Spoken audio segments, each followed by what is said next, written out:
pag-uusapan natin ngayon ang batas ng demolisyon at relocation ng mga informal settlers.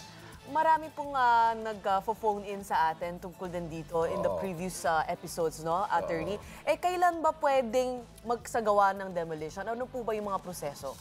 Dalawang punto yan. Ang isa, kung ang mga struktura o ang mga ari-arian ng mga tao ay tinatawag nating nuisance, molestia. At meron tayong batas na sinasabi yon. At ang pangalawa, kung ito ay ayon sa isang court order na inihatol ng hukuman. Punta muna tayo dun sa una, yung mga molestia. Meron tayong Lina Law na tinatawag. Yung Lina Law, ito ang nagsasabi na ang gobyerno o ang lokal na government unit, basta't yung mga struktura sa may riles, sa may estero, sa may watershed, at sa mga ilang lugar na talagang nagbibigay panganib sa tao, pwede nilang tanggalin to kasi bilang nuisance, molestia, para maiwasan ang danger sa iba. Pwede, kahit na walang court order yan. Ang pangalawa, yung may court order. Ito naman yung mga ari-arian ng mga pribadong individual. Kasi alam naman natin dito sa ating lipunan, madaming mga kapatid tayong informal settlers na walang matirhan. Kaya pumapasok sila sa mga private properties.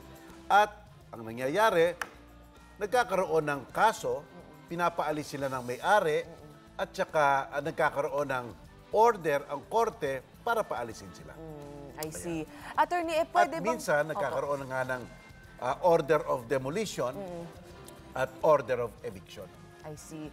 Pwede po bang tumanggi sa relocation kung ayaw yung lugar na lilipatan? Kasi nagiging problema rin po yan na meron namang relocation site.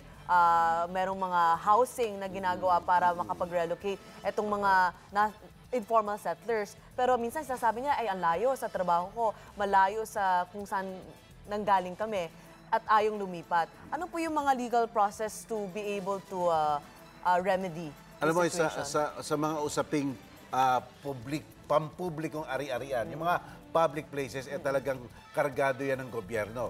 Dapat merong lilipatan ang mga inire-relocate nilang informal settlers. Walang usapan yon. Sapagkat gobyerno yan, mamamayan yan, lilipat nila sa isang lugar na talagang itinakda para dun sa mga taong yon.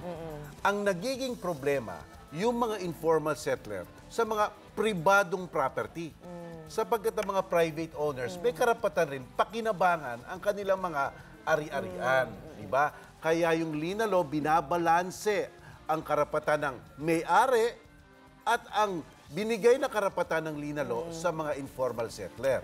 Paano ang nangyayari ito? Sabi ng batas na to, kapag nakakuha ng desisyon ang isang private owner para paalisin na nga ang informal settler, kahit na naging pinal ang desisyon, hindi karaka-raka mapapaalis yung mga informal settler sapagkat kargado ng LGU, Local Government Unit, na kasama ang NHA, National Housing Authority, na bigyan yung mga formal settler ng relocation site within 45 days.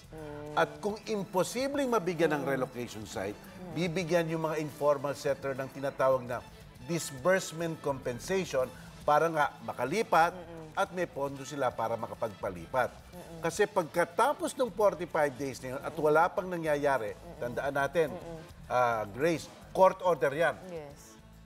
Basta sinabi natin court order, Grace, separation of executive, judiciary, at saka legislature, di ba? Ito na nagmumula to, hindi sa eksekutibo, kundi sa korte, sa judiciary, na paalisin after 45 days. Kaya pwede ring patupad ang ejectment at pwede pang humingi sa korte ng writ of demolition. Problema nito, sabi nga ni Digong, walang demolition, walang eviction. Ang problema lang, korte nag-uutos nito. Iba ito sa executive. Diba? Basta't pumunta ka na sa korte, merong kanya-kanyang poder na dapat hindi panghimasukan ang bawat sangay ng gobyerno. So although sinabi ng presidente natin mismo na walang demolition na mangyayari, policy, oo. Pero dahil it's not a it's a judiciary decision. Yes. So pag naglabas ang korte ng desisyon, kahit sinabi pa ng presidente po natin na walang mag-demolish, makakaroon pa rin ng demolition Tumpa sa ka. mga private properties. Oo, kasi yun na nga ang demokrasya, check and balances. Yes. May executive department, may judicial department, may legislative department. Ang writ of demolition, hindi nanggagaling yan sa presidente. Nanggagaling yan sa korte. Kaya nga, binabalance mo kasi dito ang karapatan ng mga taong may-ari at ang karapatan ng mga informal settler. Ngayon, doon sa mga pampublikong ari-arian, kamukha yung mga watershed, Yes. doon sa may mga riles, Oo. o kaya doon sa may mga estero, ayan, pwede yun. Yun pwede yun, dahil it's under the government. Correct ka doon, Grace. It's under the executive department. Pero attorney, ano po ba yung karapatan naman ng mga informal settlers? Dahil meron din po tayong batas na nagpoprotekta sa kanila, lalo na kung sobrang tagal na nilang naninirahan dun sa property na yon. Ina nga yung Lina Law. Yes. Yan ang tinatawag na Lina Law.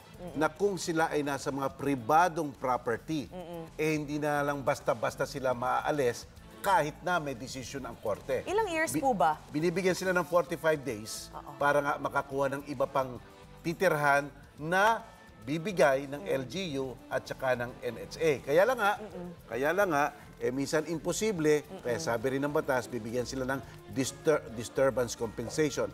At pagkatapos ng 45 days, ito walang nangyari, pwede nang ipatupad yung writ of ejectment at writ of demolition. I see. Ayan, maraming salamat, attorney.